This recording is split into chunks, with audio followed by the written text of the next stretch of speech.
Welcome back. Dozens of people have held a candlelit vigil in Gaza for Vittorio Arrigoni, an Italian activist who was killed on Friday.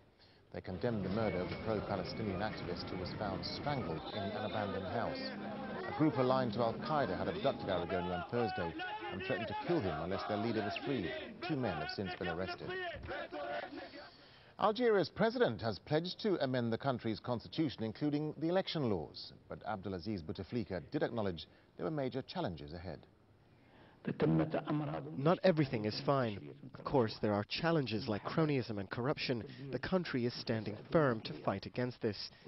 This is another battle that we cannot overcome without the help of the nation. With your help and a firm stand by us, we can do this. Well, Dhina is a member of Rachad, an Algerian opposition movement, and joins me live now from Geneva. Dhina, what's your assessment of President Bouteflika's speech? I mean, some observers are saying he was frail-looking and uninspiring. Did the speech have any impact at all, do you think? Well, let me first say that, as usual, this speech was somehow expected as we heard the rumors. And this is the usual channel of communication which is preferred by the Algerian regime, that there would be some announcements in the coming weeks. We've been hearing these voices since 2 or 3 months already. And some were expecting Bouteflika indeed to come up with something new. But as we saw tonight, first we were expecting to see a president speak live to the people.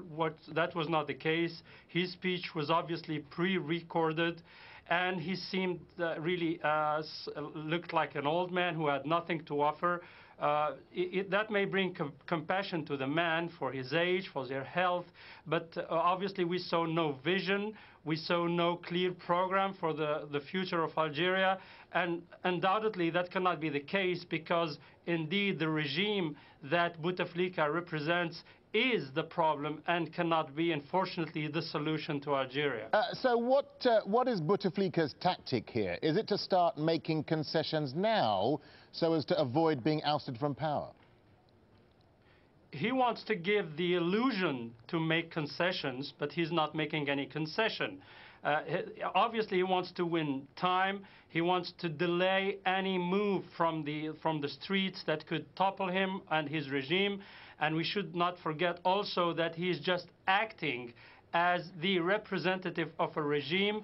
The situation in Algeria is different than it was in Tunisia or Egypt, where you had really one man in power. In Algeria, that's not the case. We have a regime with many heads. Some of them are hidden, precisely within the military intelligence, who is the real power in Algeria, and they want to make sure Bouteflika stays there for a couple of more years just to give them enough time to find a solution that would better serve their interests, their power in Algeria. So all the promises that we've been hearing tonight, and actually there were no real promises, they were just words. There was nothing concrete put on the table. He was talking about constitutional reforms, but we know that the last constitutional reform, between brackets, was only there to give him unlimited mandates in the presidency and nothing for the people. Let me just ask you a final brief question. Do you think these changes then will be enough to prevent these localized protests from spreading to a national uprising? Of course not. Unfortunately, he has put nothing on the table. Neither at the institutional level, people were expecting, big decisions, like, for example, his announcement that he would shorten his term, that he would take out of the position the chief intelligence, the intelligence of the DRS, the chief intelligence staff. He would make real changes. He would open up media, call for elections, but he did nothing of that. So I think he's just winning time. But obviously this comes at a time where we see that the street in Algeria is boiling. We have seen that just 3 days ago with the students getting into the streets. And unfortunately, we heard nothing which could be seen as a vision or as a hope for Algeria tonight. Dhina, thank you for your time. You're welcome. Now, Pakistan is still struggling.